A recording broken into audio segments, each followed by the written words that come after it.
ప్రకృతి విపత్తు?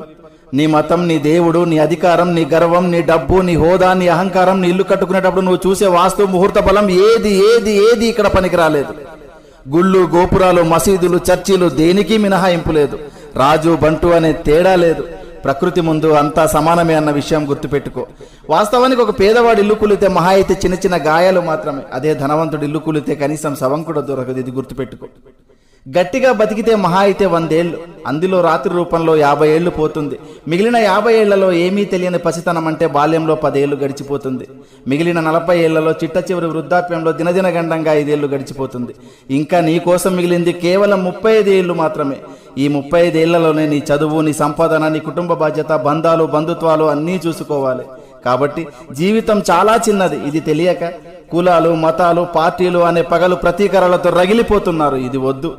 సాధ్యమైనంత వరకు నీ శక్తి మేరకు నీ సమాజానికి నీకు గుర్తుగా ఏదో ఒక మంచి పని చేసే వెళ్ళిపోదాం.